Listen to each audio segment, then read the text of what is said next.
শ্রীমদ্ভগবতের প্রথম স্কন্ধের প্রথম অধ্যায়ে নৈমিষারণ্যে সমবেত ঋষিরা সুত গোস্বামীর কাছে পরম সত্য ও ভগবানের দিব্যলীলা শ্রবণ করার গভীর ব্যাকুলতা প্রকাশ করেছেন।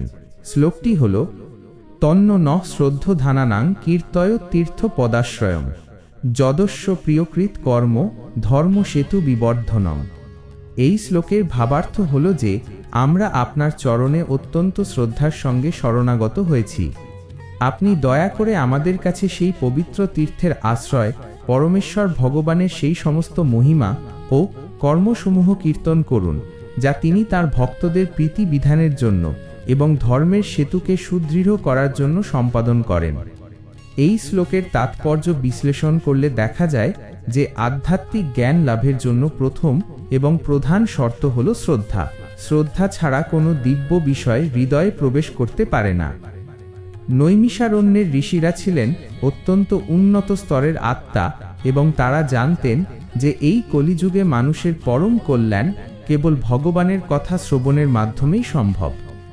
তারা সুত গোস্বামীকে অনুরোধ করছেন কারণ সুত গোস্বামী ছিলেন শাস্ত্রের পরম পণ্ডিত এবং তার গুরু পরম্পরাগত জ্ঞান ছিল অটুট। এখানে ভগবানকে তীর্থ পদাশ্রয় বলা হয়েছে। এর অর্থ হল তার শ্রীপাদ পদ্ম সমস্ত পবিত্র তীর্থের আশ্রয়স্থল। গঙ্গা নদীর উৎপত্তি ভগবানের শ্রীচরণ থেকেই, তাই যারা গঙ্গার আশ্রয় গ্রহণ করেন তারা যেমন পবিত্র হন তার চেয়েও অনেক বেশি পবিত্র হওয়া যায় যদি কেউ সরাসরি ভগবানের দিব্য নাম ও গুণগান শ্রবণ করেন। ঋষিরা এখানে ভগবানের সেই বিশেষ কর্মগুলো জানতে চেয়েছেন যা ধর্মকে রক্ষা করে।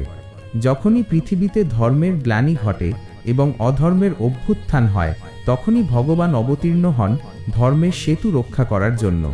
তার এই আবির্ভাব ও তিরোভাব কোনো সাধারণ ঘটনা নয়, বরং এটি জগৎকে সঠিক পথ দেখানোর এক চিন্ময় পরিকল্পনা। তাৎপর্যে আরও বলা হয়েছে যে ভগবানের প্রতিটি কাজই তার ভক্তদের আনন্দ দেওয়ার জন্য। তিনি যখন অসুর বিনাশ করেন তখন তা যেমন জগতের মঙ্গলের জন্য হয় তেমনি ভক্তদের হৃদয়কে ভয়মুক্ত করার জন্যও হয়। ঋষিরা এখানে কেবল কৌতূহল মেটানোর জন্য এই প্রশ্ন করেননি, বরং তারা চাইছিলেন এমন এক অমৃত কথা যা কলিযুগের বিভ্রান্ত মানুষদের অন্ধকার থেকে আলোর পথে নিয়ে আসবে। শ্রীমদ্ ভগবত হল সেই আলোকবর্তিকা যা অজ্ঞানের অন্ধকার নাশ করে। শ্রদ্ধা ও বিনয় নিয়ে যখন একজন ছাত্র গুরুর কাছে যায় তখন গুরু তার হৃদয়ের সমস্ত গুহ্য কথা উন্মোচন করেন। ঋষিদের এই ব্যাকুলতা আমাদের শেখায় যে আধ্যাত্মিক জীবনে উন্নতির মূল চাবিকাঠি হল শ্রবণ। শ্রবণ থেকেই কীর্তন আসে এবং কীর্তন থেকেই স্মরণের উৎপত্তি হয়।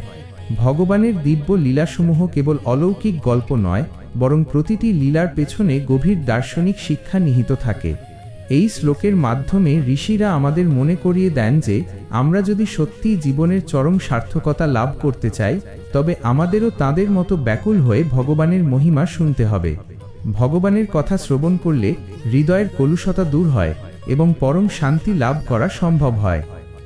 নৈমিষারণ্যে ঋষিরা সুত গোস্বামীকে ভগবানের বিভিন্ন অবতার ও তার দিব্য লীলাসমূহ বর্ণনা করার জন্য যে ব্যাকুলতা প্রকাশ করেছেন এই শ্লোকটি তারই ধারাবাহিকতা। শ্লোকটি হল সবৈ ভবান বেদ সমস্তমেতদ জন্মাধবো যোগেশ্বরেশ্বরঃ ব্রহ্মণ্যঃ শীলসম্পন্নঃ সপ্রিয়াণাং সুখাবহা। এই শ্লোকের গূঢ়ার্থ হল এই যে, হে সুত গোস্বামী, আপনি অবশ্যই সেই সমস্ত তত্ত্ব জানেন যা যোগেশ্বরেশ্বর ভগবান শ্রীকৃষ্ণ সম্পাদন করেন। কারণ আপনি যেমন শাস্ত্রজ্ঞ তেমনি আপনি অত্যন্ত শীল সম্পন্ন এবং পবিত্র চরিত্রের অধিকারী। ভগবান শ্রীকৃষ্ণ, যিনি ব্রাহ্মণ ভক্ত এবং ভক্তবৎসল, তিনি তার প্রিয়জনদের সুখের জন্য যা কিছু করেছেন তা আপনি সবিস্তারে অবগত আছেন। এই শ্লোকের তাৎপর্য অত্যন্ত গভীর ও শিক্ষণীয়। এখানে সুত গোস্বামীকে সম্বোধন করার সময় ঋষিরা তাকে অত্যন্ত উচ্চ মর্যাদা দিয়েছেন। আধ্যাত্মিক জ্ঞান লাভের জন্য কেবল পাণ্ডিত্য যথেষ্ট নয়, তার জন্য প্রয়োজন উন্নত চরিত্র ও সদাচার। এখানে সুত গোস্বামীকে শীল সম্পন্ন বলা হয়েছে, যার অর্থ হল তিনি সমস্ত প্রকার কলুষতা থেকে মুক্ত এবং তার আচরণ শাস্ত্রের অনুসারী।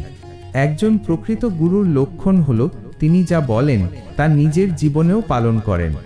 ঋষিরা জানতেন যে সুত গোস্বামী ভগবান শ্রীকৃষ্ণের চরণে পূর্ণরূপে সমর্পিত, তাই তার মুখ থেকে নিঃসৃত ভগবানের লীলা কথা শ্রবণ করলে শ্রোতাদের হৃদয়ে ভক্তির সঞ্চার হবে। ভগবানকে এখানে যোগেশ্বরেশ্বর বলে অভিহিত করা হয়েছে। এর অর্থ হল তিনি সমস্ত যোগশক্তি বা অলৌকিক ক্ষমতার অধীশ্বর। এই জগতের বড় বড় যোগীরা যে সিদ্ধি লাভ করার চেষ্টা করেন তা ভগবানের শক্তির একটি সামান্য অংশ মাত্র। ভগবান যখন মর্ত্যলোকে অবতীর্ণ হন তখন তিনি সাধারণ মানুষের মতো লীলা করলেও তার মধ্যে সমস্ত ঐশ্বর্য পূর্ণরূপে বিদ্যমান থাকে। তিনি একই সঙ্গে পরমেশ্বর, আবার একই সঙ্গে তার ভক্তদের অত্যন্ত প্রিয় বন্ধু বা আত্মীয়। এই শ্লোকে ভগবানের একটি বিশেষ গুণ ব্রহ্মণ্য উল্লেখ করা হয়েছে। এর অর্থ হল তিনি ব্রাহ্মণদের এবং আধ্যাত্মিক সংস্কৃতিকে অত্যন্ত শ্রদ্ধা করেন।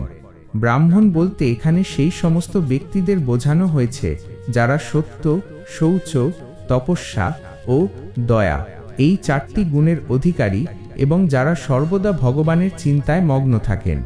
ভগবান নিজে এই গুণাবলীকে মর্যাদা দেন যাতে সমাজেও এই পবিত্র সংস্কৃতির প্রসার ঘটে। শ্লোকের শেষ অংশে বলা হয়েছে যে ভগবান তার প্রিয়জনদের সুখের জন্য কাজ করেন। ভগবানের প্রতিটি অবতার গ্রহণের পেছনে দুটি মূল উদ্দেশ্য থাকে: অসাধুদের বিনাশ এবং সাধুদের পরিত্রাণ। তবে সাধুদের পরিত্রাণ বা ভক্তদের আনন্দদানই তার কাছে বেশি গুরুত্বপূর্ণ। ভক্তরা যখন ভগবানের সান্নিধ্য পায় বা তার লীলা শ্রবণ করে তখন তারা জাগতিক সমস্ত দুঃখ ভুলে পরমানন্দ লাভ করে। ঋষিরা সুত গোস্বামীকে অনুরোধ করছেন যাতে তিনি ভগবানের সেই সব গোপন ও দিব্য লীলাসমূহ বর্ণনা করেন যা সাধারণের বোধগম্য নয়, কিন্তু যা শ্রবণ করলে ভক্তদের হৃদয় তৃপ্ত হয়। এই আলোচনার মাধ্যমে এটি পরিষ্কার হয় যে ভগবানের লীলা শ্রবণ করা কেবল সময় কাটানোর মাধ্যম নয়, বরং এটি আত্মশুদ্ধির একটি শক্তিশালী প্রক্রিয়া। নৈমিষারণ্যের ঋষিরা আমাদের এই শিক্ষাই দিচ্ছেন যে কলিযুগের প্রতিকূল পরিস্থিতিতে আমরা যদি নিজেদের রক্ষা করতে চাই তবে আমাদের পরমেশ্বরের চরণে আশ্রয় নিতে হবে এবং তার শুদ্ধ ভক্তদের মুখ থেকে হরিকথা শ্রবণ করতে হবে। এই শ্লোকটি আমাদের মনে করিয়ে দেয় যে ভগবান কৃষ্ণ কেবল কোনো ঐতিহাসিক চরিত্র নন, তিনি সমস্ত যোগের উৎস এবং তার লীলাসমূহ নিত্য ও শাশ্বত। যে ব্যক্তি শুদ্ধ চিত্তে এবং শ্রদ্ধার সাথে এই তত্ত্বকথা অনুধাবন করেন তিনি অতি সহজেই ভবসাগর পার হতে পারেন। নৈমিষারণ্যের পবিত্র ভূমিতে সহস্র বছর ব্যাপী যজ্ঞানুষ্ঠানে রত ঋষিরা যখন কলিযুগের অশুভ প্রভাব অনুভব করছিলেন তখন তারা সুত গোস্বামীর কাছে পরম সত্য জানার আকুল প্রার্থনা জানান। এই শ্লোকটি হল তস্য কর্মান্নু দ্বারানি পরিগীতানি সুরিভি ব্রূহি নহ শ্রদ্ধ ধানানাং লীলয়া দধতঃ কলাহ। এই শ্লোকের ভাবার্থ অত্যন্ত গভীর। ঋষিরা বলছেন যে পরমেশ্বর ভগবান শ্রীকৃষ্ণ তার বিভিন্ন অবতারের মাধ্যমে যে সমস্ত উদার ও মহৎ কর্ম সম্পাদন করেন তা পূর্ববর্তী মহান ঋষি ও পণ্ডিতগণ কীর্তন করে গিয়েছেন। আমরা সেই অমৃত কথা শ্রবণ করার জন্য অত্যন্ত শ্রদ্ধার সঙ্গে আপনার শরণাগত হয়েছি। দয়া করে আপনি ভগবানের সেই সমস্ত চিন্ময় লীলা ও তার অংশকলাদের কার্যকলাপ আমাদের কাছে সবিস্তারে বর্ণনা করুন। এই শ্লোকের তাৎপর্য বিশ্লেষণ করলে আমরা দেখতে পাই যে ভগবানের প্রতিটি কাজই হল উদার বা মহৎ। প্রাকৃত জগতের মানুষের কর্ম সাধারণত স্বার্থের দ্বারা আবদ্ধ থাকে, কিন্তু ভগবানের কর্ম সম্পূর্ণ নিঃস্বার্থ এবং জগতের মঙ্গলের জন্য। তিনি যখন জগৎ সৃষ্টি করেন, পালন করেন বা বিনাশ করেন তার প্রতিটি পদক্ষেপের পেছনে একটি গভীর উদ্দেশ্য থাকে, তা হল বদ্ধ জীবদের মায়া থেকে মুক্ত করে ভগবানের ধামে ফিরিয়ে নেওয়া। এখানে সুরিভি শব্দটি অত্যন্ত গুরুত্বপূর্ণ, যার অর্থ হল মহান আত্মজ্ঞানী বা পণ্ডিতগণ। এর মাধ্যমে ঋষিরা বোঝাতে চেয়েছেন যে ভগবানের মহিমা কেবল কল্পনাপ্রসূত নয়, বরং এটি ব্রহ্মর্ষি ও রাজর্ষিগণ কর্তৃক স্বীকৃত এবং পরীক্ষিত সত্য। শ্লোকে লীলয়া শব্দটি ব্যবহারের মাধ্যমে এটি স্পষ্ট করা হয়েছে যে ভগবান যখন কোনো রূপ ধারণ করেন বা কোনো কার্য করেন তা তাঁর ওপর আরোপিত কোনো বাধ্যবাধকতা নয়। সাধারণ মানুষ যেমন তাদের পূর্বকৃত কর্মের ফলে শরীর ধারণ করতে বাধ্য হয়, ভগবানের ক্ষেত্রে বিষয়টি তেমন নয়। তিনি তাঁর স্বীয় ইচ্ছায় এবং আনন্দের জন্য বিভিন্ন দিব্য রূপ ও কলা বা অংশ প্রকাশ করেন। তাঁর এই অবতরণ বা বিভিন্ন রূপ গ্রহণকে বলা হয় অবতার। ঋষিরা এখানে ভগবানের বিভিন্ন অবতার যেমন মৎস্য, কূর্ম, বরাহ থেকে শুরু করে শ্রীকৃষ্ণের লীলাসমূহ শোনার জন্য বিশেষ আগ্রহ দেখিয়েছেন। তাৎপর্যে আরও বলা হয়েছে যে আধ্যাত্মিক জ্ঞান লাভের জন্য শ্রবণকারী বা ছাত্রের মধ্যে শ্রদ্ধা থাকা একান্ত প্রয়োজন। শ্রদ্ধধানানাং শব্দটি দিয়ে ঋষিরা তাঁদের অন্তরের সেই পবিত্র অবস্থার কথা তুলে ধরেছেন। তারা কেবল তর্কের খাতিরে বা পাণ্ডিত্য জাহির করার জন্য প্রশ্ন করছেন না, বরং তারা পরমাত্মার সঙ্গে সংযোগ স্থাপনের জন্য উন্মুখ। কলিযুগের এই অশান্ত সময়ে মানুষের আয়ু কম, বুদ্ধি ক্ষীণ এবং তারা সর্বদা নানা দুশ্চিন্তায় মগ্ন। এমন পরিস্থিতিতে ভগবানের দিব্য কর্মসমূহ শ্রবণ করাই হলো একমাত্র পথ যা মানুষের কলুষিত হৃদয়কে নির্মল করতে পারে। ভগবান শ্রীকৃষ্ণ যখন পৃথিবীতে লীলা করেন তখন তিনি সাধারণ মানুষের মতো আচরণ করলেও তার কাজের মধ্যে অলৌকিকতা এবং পরম করুণা মিশে থাকে। তার প্রতিটি লীলা ভক্তদের জন্য ধ্যানের বিষয়। ঋষিরা জানতেন যে সুদ গোস্বামী এই সমস্ত তত্ত্ব অত্যন্ত নিপুণভাবে বর্ণনা করতে সক্ষম, কারণ তিনি তার গুরুদেব শ্রীল শুকদেব গোস্বামীর মুখ থেকে শ্রীমদ্ ভগবত শ্রবণ করেছিলেন। গুরু শিষ্য পরম্পরার এই ধারাটি আধ্যাত্মিক জগতের প্রাণশক্তি। সঠিক উৎসের কাছ থেকে যখন ভগবানের কথা শোনা হয় তখন তা সরাসরি হৃদয়ে প্রবেশ করে এবং পরম শান্তি প্রদান করে।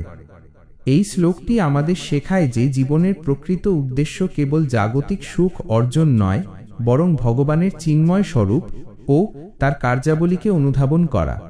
ভগবানের নাম, রূপ, গুণ এবং লীলা এসবই অভিন্ন, তাই তার মহিমা শ্রবণ করা আর তার সঙ্গ লাভ করা একই কথা।